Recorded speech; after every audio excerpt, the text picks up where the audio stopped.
In the wee hours of the morning on December 16, 1944, in Übach, Germany, I was on guard duty when I noticed a great deal of cannon flashes to the east, miles away. A company runner came by and told me to wake up our squad since our outfit was moving out as soon as possible. Little did I know, the Battle of the Bulge had begun. Growing up during the Great Depression was tough, but my parents managed to put food on the table for my sister and me. As I moved on through my educational years, I found that Tilden Technical High School was enjoyable. I had no idea that I was to take my place in the most significant event of the 20th century history. I was in downtown Chicago having my senior portraits made when the word that Pearl Harbor had been bombed. About 2 years later, I was drafted into the Army.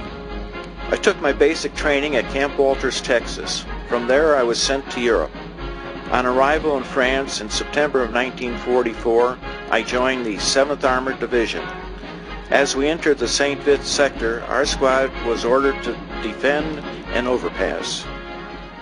We experienced heavy fighting while we were pinned down in a barnyard by intense German and American crossfire. The Germans were trying to come through the railroad overpass as we tried to contain them. By the next morning, it was evident that we could no longer contain the Germans. We tried to escape with our half-tracks and tanks, but the enemy was blocking all roads out. By running cross-country, we eventually reached St. Vith, one of the major crossroads during the battle. We were then sent to set up an outpost. It was evident that the outpost would be overrun. Our squad pulled back and found a schoolhouse nearby and entered it, knowing that we still had troops in town. The cozy fire in the potbelly stove soon caused us to fall asleep in a wink of an eye. Sometime during the night, we woke to find the town abandoned.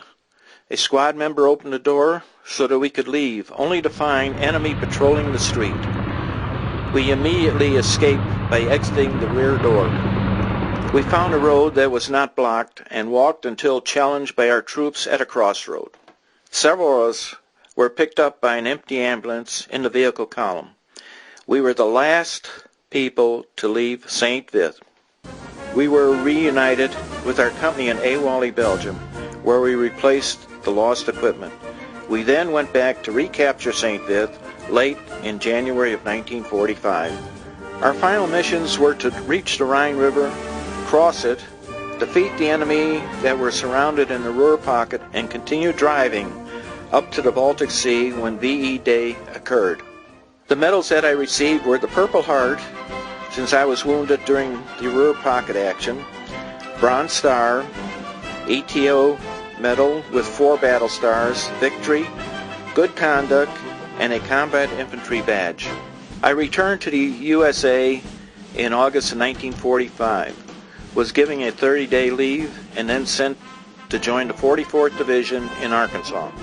Fortunately, the war in Japan ended a few days after I was on leave. A group of us were sent to work in the separation center in Fort Lewis, Washington, until we were discharged.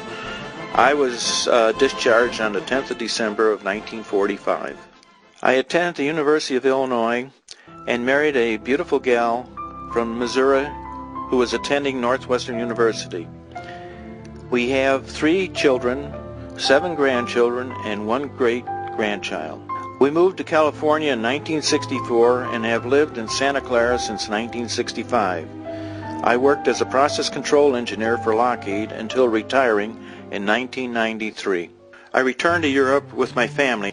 I was touched by the appreciation of the Belgian and Dutch people. In reminiscing the days of my life that were constantly on the threshold of life and death, I feel that the sights we saw in Europe were made possible through the victory of the Battle of the Bulge.